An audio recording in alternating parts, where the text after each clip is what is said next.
반갑습니다. 2년 만에 뵙나요? 새해 복 많이 받으세요.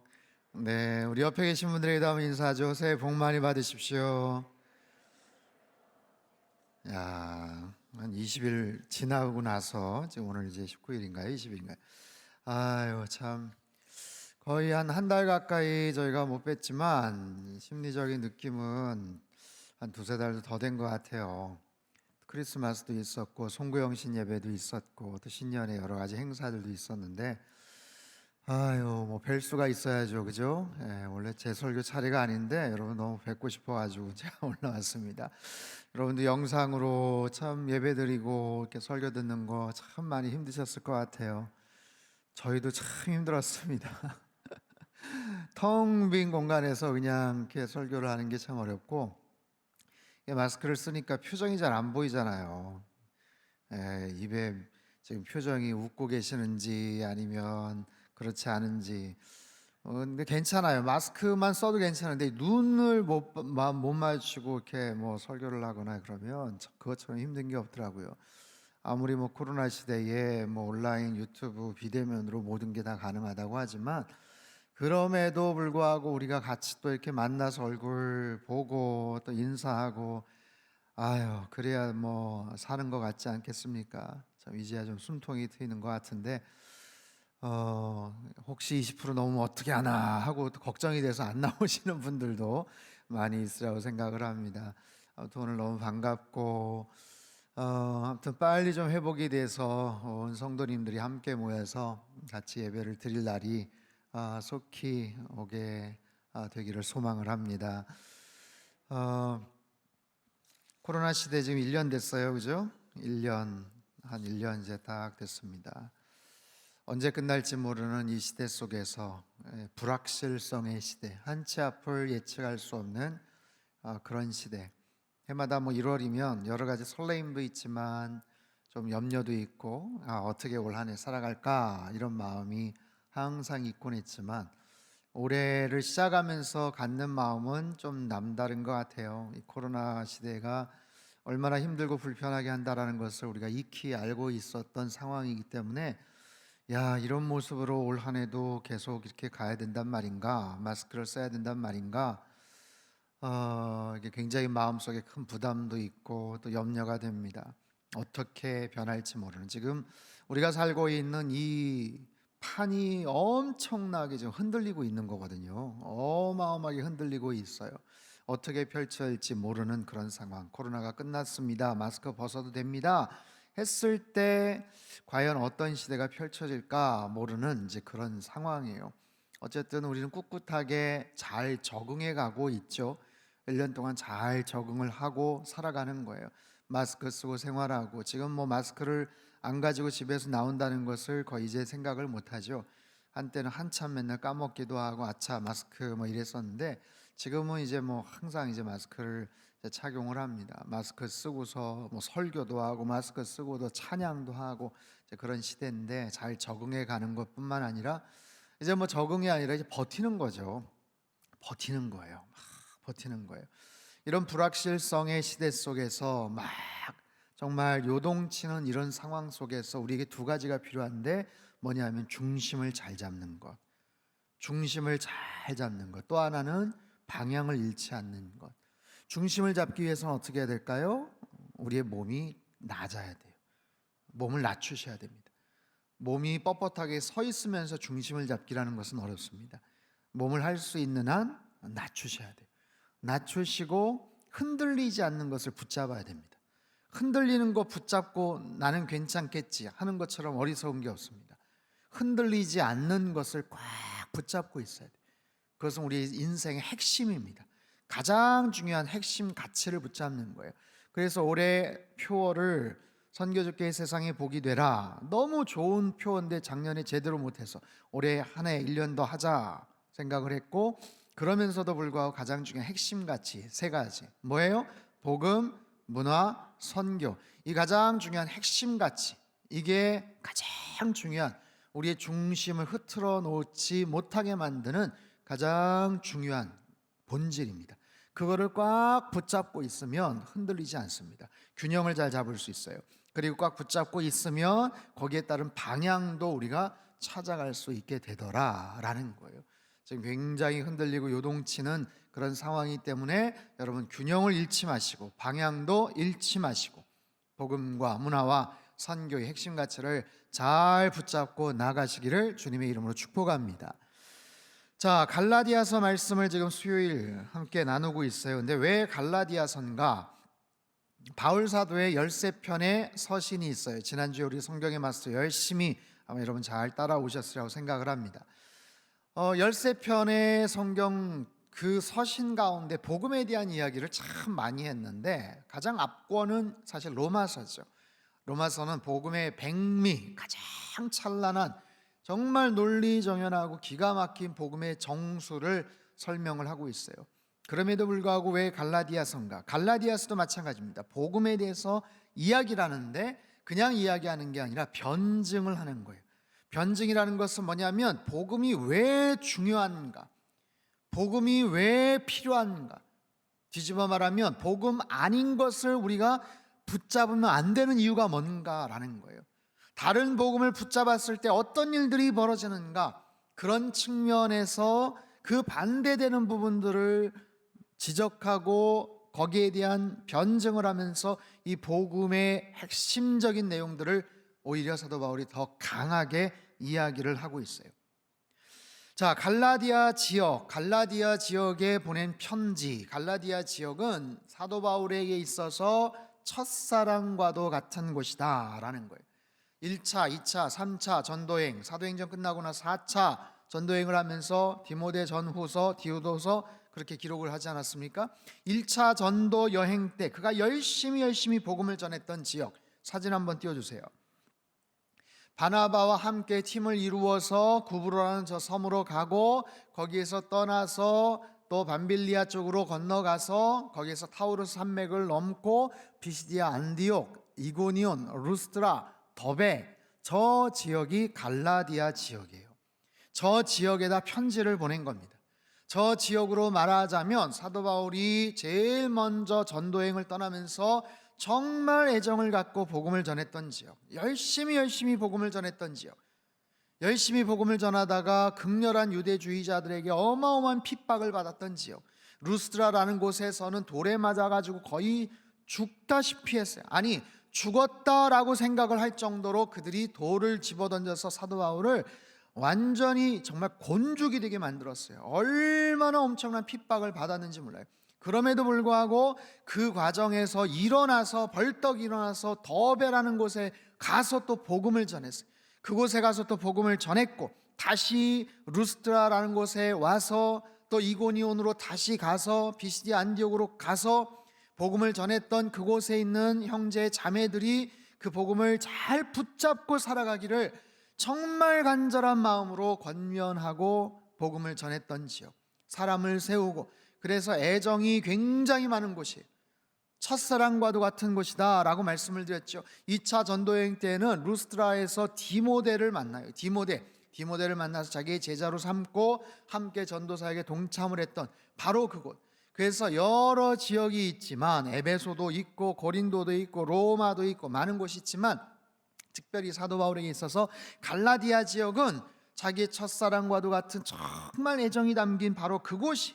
그런데 그곳에 자기가 떠나오고 나서 엉뚱한 이야기를 하는 사람들이 들어가서 복음을 전했던 그들에게, 그 교회에게 헷갈리는 이상한 이야기를 한다라는 거예요. 잘못된 복음을 전하는 사람들이 있었다라는 거예요. 잘못된 복음을 전하는 사람들이 그곳에 복음을 들었던, 처음에 바울을 통해서 말씀을 듣고 복음을 전해 들었던 사람들을 헷갈리게 만들고 있어요. 엉뚱한 이야기를 하고 있어요. 그들이 누군가? 그들은 유대인이지만 크리스찬이에요. 유대인이지만 크리스찬이면서 구약의 율법, 구약의 전통, 구약의 할례를 강조했던 사람들. 자, 표를 하나 띄워주세요. 보세요. 초대교회가 시작이 됐습니다. 사도행전 2장을 통해서 교회가 출발을 했어요. 십자가와 부활의 귀한 복음을 가지고 교회가 출발합니다. 첫 번째 교회 예루살렘 교회는 유대인 공동체, 유대인들이 주로 모였던 그런 교회가 아니겠어요? 안디옥에 가서 복음을 전할 때 안디옥에 이방인들이 많이 들어옵니다. 많이 들어와요. 어쨌든 교회 안에 유대인들이 들어오고 이방인들이 들어오고, 유대인들만 따로 모이는 교회가 있었지만 이방인들이 주로 중심이 되어서 신앙생활했던 교회도 있었겠죠. 어쨌든 이 교회 안에 유대인과 이방인이 같이 들어와 있는 거예요. 같이 들어와서 믿음 생활합니다. 저들은 다 누구예요? 크리스찬이에요. 배경은 달라요. 나는 유대인 출신이야, 나는 이방인 출신이야. 그렇게 배경이 다릅니다. 과거에는 상종하지 않았어요, 유대인과 이방인들. 그런데 보세요, 저 원 안에 A그룹, B그룹, C그룹이 있는 거예요. C그룹은 뭡니까? 이방인 크리스찬들, 여전히 이방인 크리스찬들. 근데 A그룹은 둘 다 유대인입니다. 유대인 크리스찬이에요. 근데 유대인 크리스찬 중에 A그룹은 오직 예수 그리스도의 믿음만으로 구원을 받을 수 있고 우리가 의롭다 여기면 받을 수 있다라고 생각하는 사람들, 이방인 크리스찬들도 마찬가지죠. 그렇게 전해 들었는데, B그룹은 뭐냐면 유대인 크리스찬인데 믿음이 중요하지만, 믿음이 중요한데 그래도 우리가 유대인 아니냐, 유대인으로서 오랫동안 수백 년 수천 년 동안 지켜왔던 율법이나 전통이나 할례나 이거 다 버릴래? 그러면 다 무가치하다고 생각할래? 우리 여태까지 지켜왔잖아. 믿음도 지켜야 되지만 그래도 율법, 전통, 할례도 중요한 거 아니야? 라고 스스로 생각을 하면서 그 이야기를 이방인들에게 강조를 하는 거예요. 이방인들에게 뭘 강조하냐면, 너희들 믿음으로 구원받는 거 알지? 예수 그리스도가 구원자이신 거 알지? 맞아. 근데 너희들은 구약의 율법에 대해서 잘 모르지? 전통이라는 건 모르지? 할례 안 받았지? 그래도 너희들 구약의 율법이나 전통도 좀 지켜야 돼. 할례까지 받아야 돼. 라고 이야기를 하는 거예요. 여러분, 저 원은요, 크리스찬들이 다 A, B, C 그룹 다 크리스찬입니다. 저 원 바깥에 있는 완전히 그냥 유대인들이 있고 원 밖에 있는 완전히 이방인들이 있어요. 그 사람들은 지금 얘기하지 말자고요. 저 원 안에 있는 사람은 다 크리스찬들이에요. 근데 이방인 크리스찬들에게 믿음만이 아니라 율법과 전통과 할례도 지켜야 돼 라고 말하는 사람들이 있었어요. 그 사람들 할례당이라고 얘기하고 잘못된 복음을 가르치는 사람들이죠. 사도 바울 어느 그룹이에요? 당연히 A그룹이죠. 당연히 A그룹인 사도 바울이 B그룹 사람들이 C에게 자꾸만 저 얘기를 하니까 화딱지가 나는 거예요 지금. 왜요? 아니 오직 믿음이면 되는데, 믿음만으로 의롭다 되는데 자꾸만 구약의 전통, 율법, 할례 이거를 C그룹에다가 오히려 이상하게 전파를 하려고 하는 거예요. 이게 갈라디아서의 배경입니다. 바울이 떠난 사이에 저 B그룹이 가가지고 그런 이야기를 하는 거예요. 그러니까 그 말씀을 들은 이방인 크리스찬들이 흔들립니다. 흔들리는 거예요. 이게 뭐 말씀만 가지고는 아닌가 봐 하면서 흔들려. 너도 들었어? 율법, 전통, 할례까지 받아야 된다는데? 이러면서 막 흔들리는 거예요. 사도 바울이 그 이야기를 듣고 너무너무 화가 나는 거예요. 너무 화가 나는 거예요. 그래서 그 소식을 듣고 마음이 흔들리는 사람들에게 편지를 씁니다. 그게 갈라디아서인데 1장 6절 7절 한번 보죠. 6절 7절 같이 읽죠. 시작. 그리스도의 은혜로 너희를 부르신 이를 이같이 속히 떠나 다른 복음을 따르는 것을 내가 이상하게 여기노라. 다른 복음은 없나니 다만 어떤 사람들이 너희를 교란하여 그리스도의 복음을 변하게 하려 함이다. 이게 그 이야기를 들었던 사람들에게 해당되는 얘기고, 두 번째는 그 이야기를 전하는 사람들, 아까 얘기했던 B그룹 해당하는 사람들을 향해서 뭐라고 얘기나? 8절 9절 같이 읽죠. 8절 9절 시작. 그러나 우리나 혹은 하늘로부터 온 천사라도 우리가 너에게 전한 복음 외에 다른 복음을 전하면 저주를 받을지어다. 우리가 전에 말하였거니와 내가 지금 다시 말하노니 만일 누구든지 너희가 받은 것 외에 다른 복음을 전하면 저주를 받을지어다. 굉장히 강하게 얘기하는 거죠. 이건 B그룹을 향해서 얘기하는 거예요. 천사라도 다른 복음을 전하면 저주를 받는다. 지금 막 화가 머리끝까지 나 있어요. 다른 복음이란 게 뭐예요? 예수 그리스도의 복음, 그 사건을 부정하는 게 아니에요. 그 사건을 인정을 해요. 근데 그 사건 외에 플러스 알파가 필요하다고 얘기하는 거예요. 그것도 좋은데 그것만 가지고는 뭔가 2% 부족한 것 같아. 율법, 전통, 할례를 이야기하는 거예요. 뒤집어 말하면 어떻게 됩니까? 복음만으로는 부족하다라는 얘기가 되잖아요. 믿음만으로는 뭔가 부족하다는 얘기가 되잖아요. 여러분, 지금 파이자 백신이나 모더나 백신이나 지금 전 세계적으로 막 퍼져서 접종이 시작이 되지만 여기저기에서 부작용들이 막 생기는 이야기들이 들려오죠. 노르웨이에서는 그걸 맞고서 고령자들이 막 20-30명이 목숨을 잃었어요. 그것 때문에 결정적인 건지 아니면 원래 기저질환이 있어서 그런 건지 그냥 노르웨이 그 보건당국은 계속 접종을 그냥 하겠다라고 이야기를 합니다. 미국에서는 의사 그룹들이 알레르기 부작용이 막 생겨서 그 카운티 그 지역에 있는 거는 그냥 폐기시키고 다른 걸 놓는다 이런 얘기를 해요. 백신이라는 것 자체가 굉장히 만들기 어렵다라는 것 우리는 잘 알고 있어요. 보도를 통해서 수년에 걸쳐서 수년의 연구에 걸쳐서도 100% 그걸 커버할 수 있는 백신이라는 건 사실 없는데 지금 1년 만에 급하게 만들어 가지고 지금 투여를 하고 있는 거죠. 이 백신의 부작용 원인이 화학물질이라고 하는데 이 화이자 백신 부작용은 독감보다 10배 정도가 많다라고 이렇게 인정을 해버려요. 뭐냐 하면 100% 완벽한 백신이 없는 거예요. 그나마 중국산 같은 경우 50% 넘는다고 해서 브라질에선 그것도 그래도 그게 어디냐, 그거라도 맞자 이런 얘기를 하지 않습니까? 100% 완벽한 백신이 없어요. 회사마다 그런 여지들을 두고 가능성들을 두고 최대한 방어 그 능력을 가능성을 높이는 거예요. 부작용이 있을 수밖에 없는 거죠. 그런데 여러분, 예수 그리스도의 복음을 만약에 그렇게 받아들인다, 예수님 믿으면 구원받아 한 98%는 가능해. 2%는 조금 간당간당하지. 혹시라도 모르니까 율법, 전통, 할례까지 받으면 더 좋아. 그러면 100%, 102%가 될 거야. 이렇게 이야기를 하는 것 자체가 이거는 다른 복음이다라는 거예요. 만약에 그렇게 된다면 예수 그리스도께서 십자가에 달려 죽으신 것이 완벽한 것이 아니라 98%밖에 안 되는, 90%밖에 안 되는 그런 부족한 그런 상황이냐? 사도 바울이 거기에 대해서 화가 나는 거예요. 그 메시지를 듣고 흔들리는 갈라디아 사람들을 향해서 속이 상해하고 그 메시지를 전하는 같은 과거에 자기와 같이 유대주의자 있었던 사람들, 교회에 와서 크리스찬이 되었다고는 하면서도 불구하고 다른 복음을 전하는 사람들을 향해서 지금 화를 내는 거예요. 속이 상한 거예요. 갈라디아서는 그런 배경으로 시작이 됩니다. 그래서 다른 편지들은 편안하게 처음에는 문안 인사도 드리지만 어리석도다 갈라디아 사람들 하면서 막 굉장히 격앙된 그런 모습으로 편지를 시작을 하는 거예요. 그렇다면 바울 사도가 말하는 참된 복음이라는 것이 뭔가? 처음에 바울 사도가 갈라디아 사람들에게 전했던 그 복음의 메시지는 뭔가? 당신들이 흔들리지 말아야 될 복음의 메시지 내용이 뭔가? 2장 16절 말씀 같이 읽지요. 시작. 사람이 의롭게 되는 것은 율법의 행위로 말미암음이 아니요 우리도 그리스도 예수를 믿나니 이는 우리가 율법의 행위로서가 아니고 그리스도를 믿음으로써 의롭다함을 얻으려 함이라.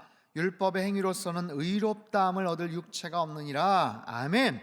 율법의 행위로는 의롭게 되지 못한다라는 거예요. 여러분, 바울은 의로워지는 것에 대해서 엄청난 관심이 많았던 사람이에요.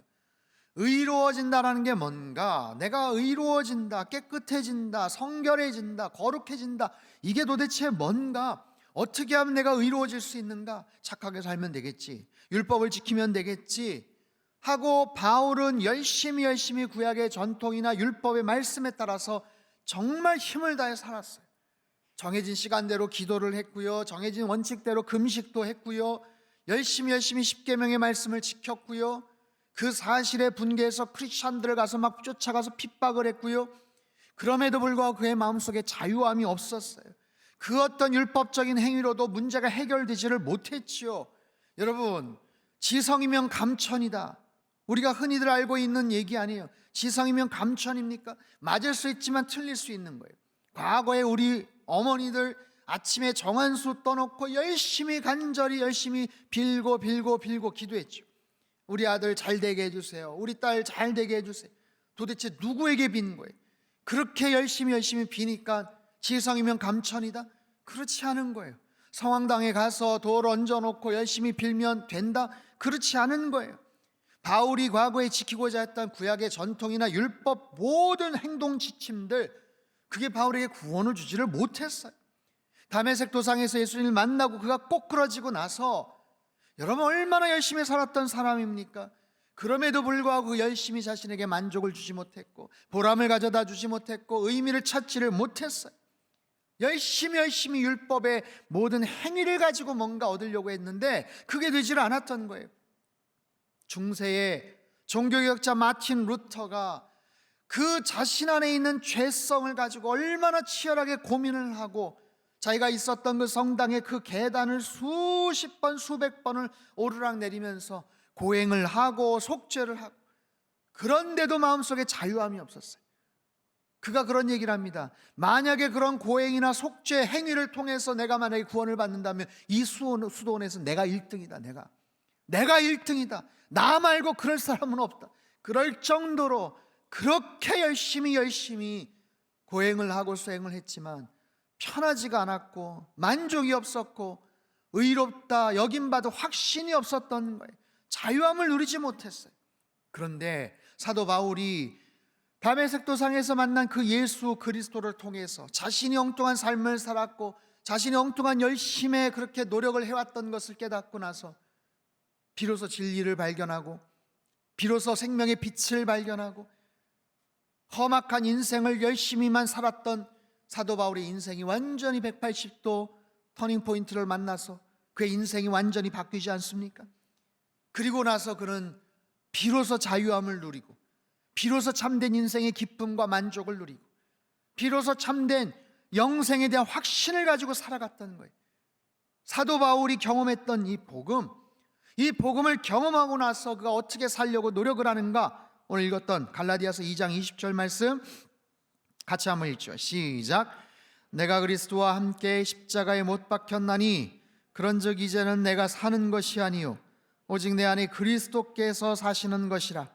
이제 내가 육체 가운데 사는 것은 나를 사랑하사 나를 위하여 자기 자신을 버리신 하나님의 아들을 믿는 믿음 안에서 사는 것이라. 아멘. 앞부분 다시 한번 띄워주세요. 내가 그리스도와 함께 십자가에 못 박혔다. 주님과 내가 십자가에 같이 못 박혔다라는 거예요. 예수님이 십자가에 못 박힌 것처럼 나도 십자가에 못 박혔다, 그런 뜻도 되지만 예수님과 내가 같이 그냥 꿰뚫어서 같이 십자가에 못 박혔다는 거예요. 내가 박힌 그 십자가에 예수님도 같이 못 박혔다. 포개져서 십자가에 못이 박혔다. 여러분, 포개져서 십자가에 만약에 못이 박히면 옴짝달싹할 수 없는 거잖아요. 그렇죠? 예수님이 거기에서 옴짝달싹 못하시는 것처럼 나도 그렇게 되는 거죠. 그런데 포개져 있기 때문에 예수님이 거기에서 십자가의 권세를 끊어버리고 결박을 끊어버리고 자유함을 누리면 나도 자유함을 누릴 수 있는 거잖아요. 사도 바울이 말하는 게 바로 그런 거예요. 그렇기 때문에 내가 그리스도와 함께 죽고 주님과 함께 살았다. 왜요? 어떤 근거 때문에? 다시 한번 띄워주세요. 후반부. 무엇 때문에? 나를 사랑하사. 여러분, 주옥과 같은 말씀, 20절 말씀, 주옥과 같은 말씀. 근데 정말 반짝반짝 빛을 발하는 단어가 하나 있어요. 사랑이라는 단어. 사랑. 이유는 없어요. 계산이 안 돼요. 사랑. 나를 사랑하셔서 나를 위해서 자신을 버리셨다는 거예요. 나를 사랑하셔서 나 대신에 죽으셨다는 거예요. 누가? 하나님의 아들이. 여러분, 이게 계산이 됩니까? 이해가 됩니까? 상식적으로 말이 됩니까? 내가 뭐라고 하나님의 아들이 대신 죽어. 여러분, 이게 사랑인 거예요. 여러분, 사랑은 계산이 되지 않아요. 우리 부모님들, 어르신들, 자녀들에게 지금 베푸셨던 평생의 사랑을 지금 다 기록해 놓으신 분 혹시 계세요? 내가 언젠가는 그냥 깜짝 놀라게 할 거다. 내가 그냥 니들이 말이야, 내가 여태까지 했던 거 다 지금 청구서 언젠가 발송. 그러시지 않잖아요. 사랑은 계산이 되질 않는 거예요. 그 사랑을 어떻게 값을 매겨요? 어떻게? 인간의 사랑도 그러할진데 어린 자녀를 향해서 쏟아 부으셨던 그 사랑도 값을 매기기가 어려운데 도대체 하나님의 아들의 그 사랑을 누가 값을 매길 수 있다는 거예요? 이게 어떻게 계산이 됩니까? 여러분, 이런 놀라운 하나님의 사랑을 우리는 다 입고 살아가는 사람인 줄로 믿습니다. 이거를 믿는 것이 복음이죠. 야, 이게 사실이구나. 그런 일이 있었구나. 이 죄를, 내 죄를 그분이 다 담당하셨구나. 이게 복음인 거예요. 이 사실을 알면서도 어떤 사람은 아유, 그렇다면 난 더 미안해서 못하지. 그런 사람 계세요? 아유, 그렇다는데 내가 황송해서 나는 못하지. 그래서 나는 못 믿겠다?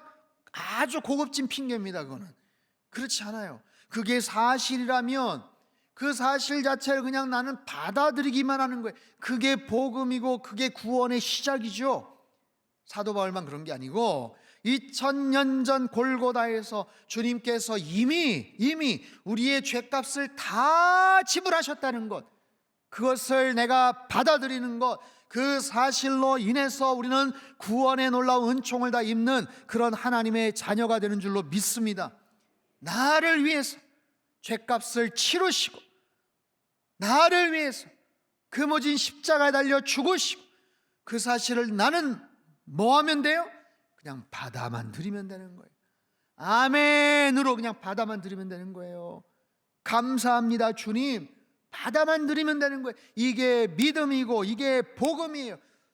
이 사실을 믿는 믿음 안에서 사는 것이다. 이게 복음이죠. 저와 여러분에게도 이런 동일한 스토리가 있잖아요. 이런 과거가 있잖아요. 그런 은혜를 고백했잖아요. 그렇기 때문에 복음으로 산다는 것은 무엇인가? 이 놀라운 소식에 대해서 반응하는 거예요. 기억하는 거예요. 내가 어떤 존재구나, 내가 어떤 사건, 어떤 스토리가 있었구나, 어떤 변화가 있었구나. 여러분 보세요. 사시면서 굉장히 기뻤던 순간 떠올려 보십시오.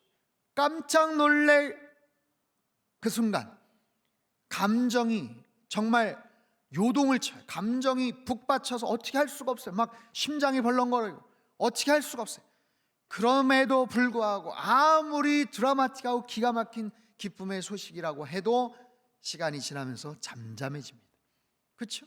시간이 지나면서 평상심, 평정심을 차지하는 거예요. 시간이 지나는데도 계속 가슴이 그냥 심장아 나대지 마, 뭐 이런 것처럼 막 그런다면 이거 병원에 가야 되는 거예요.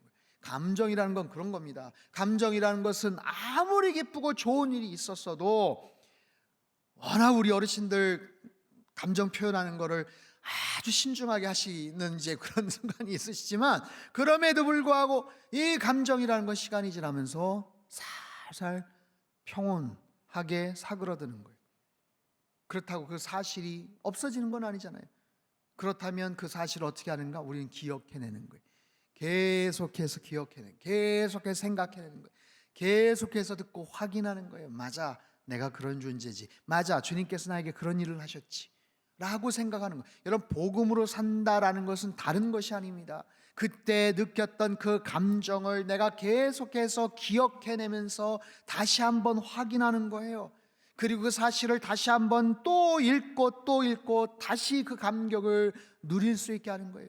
그 소식을 자꾸만 듣는 거예요. 여러분, 수없이 많은 정보와 이야기들이 쏟아지는데 이 복음의 메시지를 여러분 잘 듣고 계십니까? 과거에 들었던 얘기가 아니라 날마다 현재 속에서 이 메시지를 자꾸만 눈으로 보시고 귀로 들으시고 자꾸만 확인하시고 성경의 말씀, 누군가의 간증, 은혜로운 여러 이야기들 자꾸만 들으세요. 들을수록 더 굳건한 믿음이 되는 거예요. 들을수록 과거의 그 감격이 다시 떠올라서 현재 일상에서 나를 힘들게 하고 나를 불편하게 하는 여러 가지 부정적인 요소들, 부정적인 감정들을 눌러버리고 야, 그까짓 거 별거 아니지. 내가 어떤 존재인데 주님께서 나를 얼마나 사랑하시는데 이런 사실을 다시 한번 확인하면서 여러분 누리며 살아가시기를 주님의 이름으로 축복합니다. 이게 복음으로 사는 거예요. 첫 번째, 복음으로 사는 것. 첫 번째, 날마다 기억하고 누리라. 일상에서 누리라, 경험하라, 확인하라, 찬양하라, 고백하라. 이게 복음으로 사는 것. 두 번째, 그렇다면 이 사실을 전하는 것이죠. 그 사실로 인해서 놀라운 은혜와 감격을 누렸다면 내가 이 사실을 전하는 거예요. 여러분, 이 사실을 전하는 것이 힘들어요. 어렵습니다. 쉽지 않아요. 바울 시대엔 쉬웠겠습니까? 훨씬 더 어려웠어요. 여러분, 사도 바울이 살던 그 시대 로마 제국은 최강이었습니다. 유대뿐만 아니라 그 지역에 있는 모든 나라 민족들이 로마 제국의 속국이었잖아요. 로마 제국은 최강이었어요. 군사력 최강이었어요. 이길 수가 없었어요. 경제력 최강이었어요. 당시 로마의 문화, 사상 최강이었어요. 종교는 어떨까요? 여러분, 종교도 말할 것도 없어요. 각 지역이나 나라에 각자 믿는 신들이 있다고 하지만 로마는 아예 황제를 신이라고 그렇게 추앙했잖아요. 그 앞에서 유대 지역 저 조그만 나라 그 지역에서 몫으로 살다가 30대 초반에 죽어간 예수라는 젊은이가 하나님의 아들이시고 메시아야, 신이야 라고 이야기를 한다는 것은 여러분, 이거 상식적으로 전달을 하기가 너무 어려운 거예요. 너무 힘든 거예요. 로마 제국의 그 위험찬란한 황제가, 야, 신이랑 황제 정도가 신이지, 저런 파워를 가진, 저런 권세를 가진 그런 존재가 신이지 라고 생각을 하는데, 세상에 십자가에 달려서 온몸이 핏덩어리가 돼가지고 죽은 그 30대 초반의 청년을, 나사렛 예수를 신이라고 고백하고 전달을 한다는 것, 이건 너무너무 힘든 거예요. 그 이야기를 듣는 사람들은 우습게 여겨지는 거예요. 야야, 왜 그 신이라면 왜 그냥 그렇게 죽냐? 왜 그렇게 내버려 두냐? 왜 이렇게 무력하냐? 얼마든지 반론이 있을 수 있는, 그럼에도 불구하고 사도 바울은 자신이 만난 예수님, 자신이 경험한 이 복음을 증거할 수밖에 없었어요. 왜요? 너무나도 명백한 사실이기 때문에, 너무나도 분명한 그런 경험을 했기 때문에 바울 사도는 이 사실을 증거할 수밖에 없었던 거예요. 전할 수밖에 없었던 거예요. 여러분, 우리도 마찬가지 아니에요? 좋은 소식이 있다면 주변 사람들에게 자꾸만 전하고 싶잖아요. 가까운 사람에게 먼저 전하고 싶잖아요. 알리고 싶잖아요. 좋은 소식인, 하다못해 어디 맛집 하나를 발견해도 누구한테 얘기하고 싶잖아요. 좋은 드라마 있다면 막 보라고 막 얘기하잖아요. 그런 것처럼 내 삶 속에 복음으로 산다라는 것은, 첫 번째는 이 사실을 내가 감격을 누리고 확인하고 경험하고 자꾸만 찬양하고 고백하는, 두 번째는 이 좋은 소식을 전하는 거예요. 누구에게? 가장 가까운 사람 중에, 아직 이 소식과 연관이 없는 사람들, 여러분이 제일 사랑하는 사람들 중에 아직도 이 소식을 알지 못하는 사람들, 여러분의 가장 가까운 지인들 중에 아직도 알지 못하는 사람들, 코로나 때문에 힘들고 어려워도 여러분 기억하십시오. 이거를 전하는 거예요. 복음을 전하는 게 어렵습니다. 왜요? 요즘 교회에 대한 부정적인 생각들, 크리스찬에 대한 부정적인 여러 판단들, 평가들, 힘든 거예요. 전하는 게 어려운 거예요. 제가 지난주에 성경의 마스터를 쭉 가는데 정말 꼭 가야 될 장례식이 있어서 부산에 갔다 왔어요. 부산에. 성경의 마스터 끝나고 밤 KTX를 타고 도착을 했더니 12시 20분, 밤 12시 20분, 아침에 발인 예배를, 거기에서 숙소 있는 데까지 택시를 타고 가는데 한 30분 40분을 택시를 타고 가는데 여자분이 이렇게 운전을 하시는, 세상에 뭐가 그렇게 급한지 그냥 막 날아가는 거예요. 날아가. 근데 아유, 지리를 또 잘 모르시더라고. 또 계속 물어보시는 거예요. 그쪽인가 그쪽인가 하면서 막 물어보시는데, 제가 보세요, 이렇게 안 믿는 분을 만날 일이 별로 없어요. 그래서 택시를 타거나 그러면 어떻게 교회 이야기나 복음이라도 좀 얘기를 하려고 하는데, 복음을 전할 분위기가 아니고 그냥 옆에 꽉 붙잡고, 아유 주여, 주여, 성경에 맞서 내일 또 해야 되는데 주여, 막 그런 막 불안한 마음을 가지고 갔어요. 여러분, 요즘 어디 성경책 끼고 신방 간다고 이렇게 보이기도 참 민망하고 어려운 그런 시대예요. 그리고 복음이란 메시지가 그렇잖아요. 예수님 믿으면 복 받을 거예요. 예수님 믿으면 잘 될 겁니다. 그것만 전한다면 누구든지 듣고 싶어 하겠지만, 근데 이 예수님 안 믿으면 죄 문제 어떻게 해결할 거예요? 죽어서 어떻게 되는지 아세요? 이런 이야기를 해야 되기 때문에 이게 불편한 거예요. 복음이라는 게 불편한 거예요. 지난주도 제가 말씀을 드렸죠. 복음을 전하기에 합당한 그런 시대는 없었어요. 누구든지 그 복음에 대한 거부감이 있습니다. 왜 당신이 내 죄에 대해서 왈가왈부야? 내가 죽어서 어떻게 되든 말든 그런 마음의 부담감과 불편함을 갖고 있기 때문에 전하기가 어려운 거예요. 그럼에도 불구하고 여러분, 우리 모두는 이 복음의 능력 가운데 살아가고 이 복음의 소식을 전하면서 살아가야 되는 줄로 믿습니다. 코로나 때문에 힘들어요. 복음 전하기 힘들어요. 하지만 반대입니다. 코로나 때문에 다들 불안해합니다. 어려워합니다. 소망의 이야기를 듣고 싶어합니다. 그런 측면에서 이 복음의 내용을 여러분들이 잘 효과적으로 설득력 있게 전할 수 있는, 무엇보다 가까운 사람들, 내 주변에 가까운 사람들, 이런 마음속에 떠오르는 사람도 있을 거예요. 작정하십시오. 하나님, 올해가 가기 전에 내가 그 사람에게, 그 인간에게 내가 이 복음의 메시지를 꼭 전하겠습니다. 용기도 주시고 지혜도 주시고 전할 수 있는 좋은 타이밍도 허락하여 주시옵소서. 이게 복음으로 살아가는 거예요. 코로나 때문에 많이 위축되고 힘들지만 그럼에도 불구하고 이 복음의 능력을 여러분 힘입어서 먼저 우리가 마음껏 누리고 찬양하고 이 복음의 소식을 증거하며 살아가는 우리 모든 상당의 모든 식구들 다 되시기를 주님의 이름으로 축원합니다. 기도하겠습니다. 살아계신 하나님, 주님의 그 사랑으로 인해서 우리들은 구원받은 하나님 자녀들이 다 되었습니다.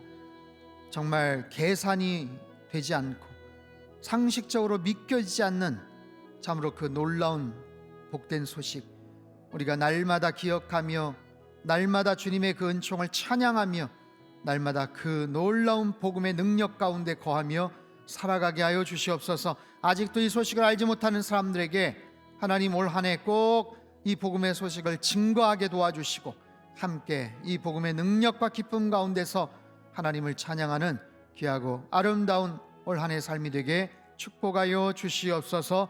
귀하신 예수님의 이름으로 기도합나이다. 아멘.